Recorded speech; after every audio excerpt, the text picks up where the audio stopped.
ఆంధ్రప్రదేశ్ రాయలసీమ కొల్లగొట్టుకపోతుందంటే 100% దుర్మార్గుడివి నువ్వు. ఈ రోజు 811 టీఎంసీల్లో 512 టీఎంసీలు ఆంధ్రకు తీసుకుపోయినని సంతకం పెట్టిన దుర్మార్గుడివి. ఇవాళ సంతకమే తెలంగాణ రైతాంగానికి యమపాశమై ఈరోజు మా ప్రాణాలను బలిగొనే పరిస్థితి వచ్చింది. అందుకే ఇవాళ ప్రాజెక్టుల మీద, నీళ్ల మీద, పడవ పడ్డ పాలమూరు మీద, ఇక్కడ పుట్టి ఇక్కడ పెరిగి, పుట్టింది అచ్చంపేట్ల, పెరిగింది వనపర్తిలా, గెలిచింది కొడంగల్లా, ఈ పాలమూరు రుణం తీర్చుకోనికనే తెలంగాణ ముఖ్యమంత్రినైనా మా నారాయణపేట కొడంగల్ మక్తల్ ప్రాజెక్టు ప్రారంభిస్తే కేసులేసి అడ్డుకోవాలనే ప్రయత్నం చేస్తున్నావు. ఎస్ఎల్బీసీని పడావు పెడితే పని చేయాలంటే అడ్డం వచ్చి పండుకుంటున్నావు. ఇవాళ మా పాలమూరును పడావు పెట్టిందే నువ్వు చంద్రశేఖరరావు.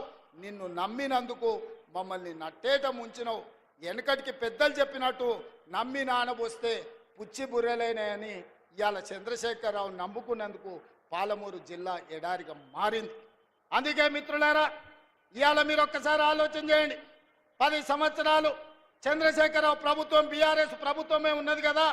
మీరందరు కలిసి మేఘారెడ్డి, నన్ను, మల్లురవిని, బట్టి విక్రమార్క గారిని, మధుసూదన్ రెడ్డిని, రాజేష్ను, శంకర్ను ఆశీర్వదించి 5 ఏళ్ల కోసం అధికారం ఇస్తే ఏడాది కాకముందే మమ్మల్ని దిగిపోమంటారు.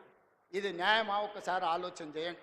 10 ఏళ్ళు మీరే కదా దోసుకున్నది, 10 ఏళ్ళు పాలించింది మీరే కదా, 10 ఏళ్ళు ఏలుకున్నది మీరే, దోసుకున్నది మీరే, 10 ఏళ్ళు అధికారాన్ని అనుభవించింది మీరే. ఒక పాలమూరు రైతు బిడ్డ నల్లమల్ల ప్రాంతం నుంచి తెలంగాణకు ముఖ్యమంత్రి అయితే చూసి ఓర్వలేరా? మీరు, మీ కొడుకులు, మీ మనవళ్ళు మీరు ఏలనిక్క పుడితే మేమేమో ఇవాళ బిచ్చమెత్తుకోవడానికి పుట్టినమా అని నేను అడుగుతున్నా. మీలాగా మేము చదువుకోలేదా? మీలాగా మాకు తెలివితేటలు లేవా? మీలాగా మేము పరిపాలన చేయలేమా?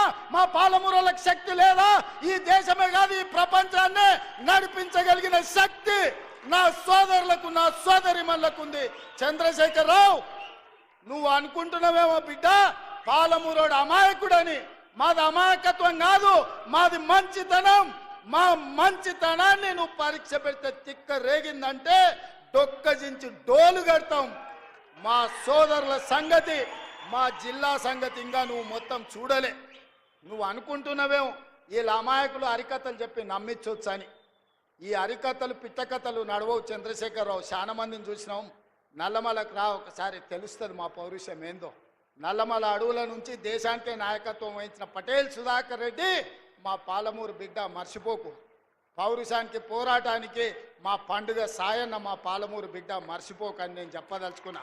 మొట్టమొదటి తెలంగాణ ముఖ్యమంత్రి బూరుగుల రామకృష్ణారావు మా పాలమూరు బిడ్డ, నువ్వు మర్చిపోకు. ఉత్తమ పార్లమెంటేరియన్ వచ్చిన మా జైపాల్ రెడ్డి మా పాలమూరు బిడ్డ.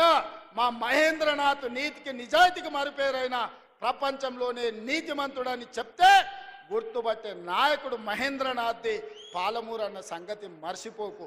ఆనాడు అంతెందుకు తెలంగాణ కోసం మొట్టమొదట గలం విప్పింది, గజ్జ గట్టించింది. ఇదే ప్రాంగణంలో సమావేశం పెట్టింది డాక్టర్ జిల్లెళ్ల చిన్నారెడ్డి. 2000 సంవత్సరంలో తెలంగాణ రాష్ట్రాన్ని, మళ్ళీ తెలంగాణ ఉద్యమానికి ఊపిరి లూదింది డాక్టర్ జిల్లెళ్ల చిన్నారెడ్డి, పాలమూరు బిడ్డ అని మర్చిపోకు చంద్రశేఖరరావు. మమ్మల్ని ఏదో హరికథలు చెప్పి మభ్య పెట్టాలనుకుంటే మాకు తెలుసు. ఒడుపు చూసి మడత దగ్గర ఎట్లా వాత పెట్టాలో మా అక్కలందరికీ తెలుసు. మా సోదరులు ఎవరైనా మీ మాటలు నమ్ముతారేమో నాకు తెలియదు, కానీ మా ఆడబిడ్డలు, మా అక్కలు తెలివి కల్లోళ్ళు. మా అక్కలు గట్టిగా కట్టెబట్టుకొని నిలబడతారు. ఇక సందెట్ల సడమి అని కిషన్ రెడ్డి ఒక ఆయన మోపై నిన్నమన్న నువ్వేం చేసినావు అంటాడు. నువ్వేం చేసినావా? మరి నేను వచ్చి 12 ఏళ్ళు అయింది, మీ మోడీ 12 ఏళ్ళ నుంచి ఏం చేసినావు అంటే మా మోడీకి ఇంత పనులు చేస్తాడని. నేను ఏదైనా కష్టపడి కొట్లాడి తెస్తే అది మేమే ఇచ్చినామంటాడు. ఉదాహరణ, వరంగల్లో ఇవాళ ఎయిర్పోర్ట్ తీసుకొచ్చినాం.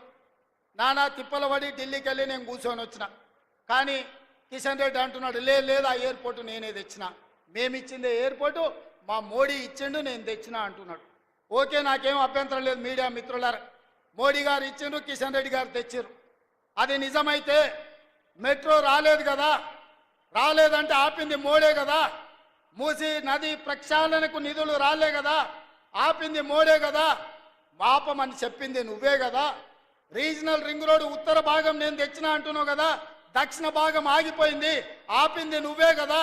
ఉత్తర భాగం కూడా కేబినెట్ లో పెట్టకుండా టెండర్లు పిలిచిన వాయిదాలు వేస్తున్నది నువ్వే కదా. మా పాలమూరు రంగారెడ్డి ఎత్తిపోతలకు 60 టీఎంసీల నీటి కేటాయింపులు 10 ఏళ్ల నుంచి పెండింగ్ ఉన్నది కదా, ఆపింది నువ్వే కదా. ఈ రోజు మా కాళేశ్వరానికి నీటి కేటాయింపులు, మా సమ్మక్క సారలమ్మ ప్రాజెక్టుకు నీటి కేటాయింపులు, మా సీతారామ సాగర్కు నీటి కేటాయింపులు కేంద్ర ప్రభుత్వం 10 ఏళ్ల నుంచి ఆపుతున్నదంటే మోడీ గారు ఆపినట్టే, కిషన్ రెడ్డి గారు చెప్పినట్టే కదా. ఈ లాజిక్ ఎందుకు మిస్ అవుతున్నావు కిషన్ రెడ్డి గారు అని నేను అడుగుతున్నా. వస్తేనేమో ఆయన కథలు రాసుకుంటాడట, రాకపోతేనేమో రేవంత్ రెడ్డి ఏం చేయలేదు అంటాడంట. నేను 55,000 ఉద్యోగాలు ఇచ్చిన, సంవత్సరానికి 2 కోట్ల ఉద్యోగాలు ఇస్తా అన్నాడు. 12 ఏళ్ళైంది ప్రధానమంత్రిగా మోడీ పదవి చేపట్టి 24 కోట్ల ఉద్యోగాలు ఇవ్వాలి. తెలంగాణ రాష్ట్రంలో నేను ఎల్బీ స్టేడియంలో తలలు లెక్క గట్టి 55,163 మందిని నేను తలలు లెక్క గట్టిస్తా. మీ మోడీ తెలంగాణలో ఎన్ని ఉద్యోగాలు ఇచ్చిండో నువ్వు లెక్క గట్టి చెప్పు కిషన్ రెడ్డి అని నేను అడుగుతున్నా. అయితే గీతే మోడీ ఇచ్చింది 2 బోడి ఉద్యోగాలు, ఒకటి కిషన్ రెడ్డికి, రెండోది బండి సంజయ్కి. ఇదంతా ఎట్లుందా అంటే గుండు అరగుండు బ్రహ్మానందం దగ్గరికి పోయినట్టు ఉంది. ఇవాళ నువ్వు ఏం తెచ్చినావో చెప్పు ప్రత్యేకంగా. నీ నియోజకవర్గంలో సికింద్రాబాద్లో వర్షాలు వచ్చి వరదల్లో మునిగిపోతే ఆనాడు హైదరాబాద్ ప్రజలకు లారీ పోతే లారీ ఇస్తాన్నారు, ఆటో పోతే ఆటో ఇస్తాన్నారు, బండి పోతే బండి ఇస్తాన్నాడు బండి సంజయ్ గారు. ఏమిచ్చిరు సిల్లి గవర్నర్ ఇచ్చిరా అని నేను అడుగుతున్నా. ఏమి ఇయ్యలేక చేతగాక కేటీఆర్ మాట్లాడుతుంటే అసహనం అక్కసు కనిపిస్తుంది, కిషన్ రెడ్డి మాట్లాడుతుంటే అసూయగా అనిపిస్తుంది.